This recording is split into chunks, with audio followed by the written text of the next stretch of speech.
In this video, you're going to learn how to do the Elizabeth Zimmerman Phony seam technique. This is a technique I use in my Freeport vest pattern. And in the pattern, you'll be instructed to knit to the seam stitch, which is surrounded by two markers. And so first you're going to remove the first marker, and then you're going to slip that seam stitch off of the needle, and then remove that second stitch marker. Then you're going to actually unravel that stitch all the way to the bottom.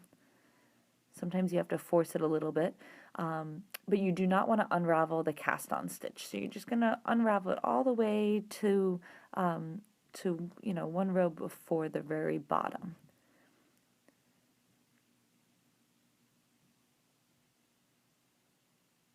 And then once you've done that, you're going to take a crochet hook and you're going to put it through that seam stitch.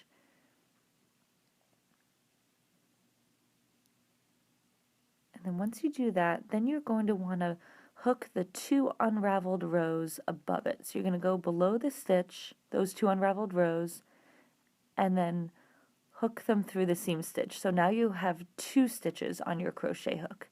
Then you're going to go just one unraveled row and hook that through, so then you have one stitch on the crochet hook.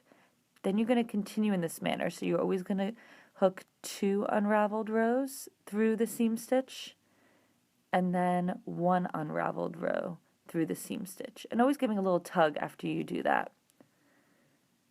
So two again through it,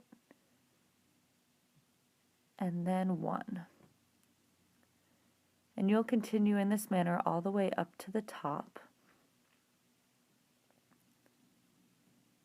And in this case I had one extra row, so I just worked one unraveled row twice in a row.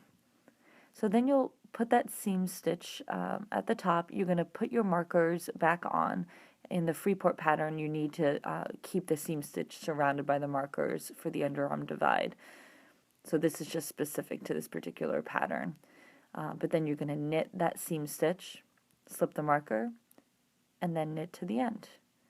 But you can create this phony seam in any kind of pattern where you want just a little bit of stability at the sides. It really does give the impression that you've done some kind of seam, and it gives a nice fold over too, as you can see.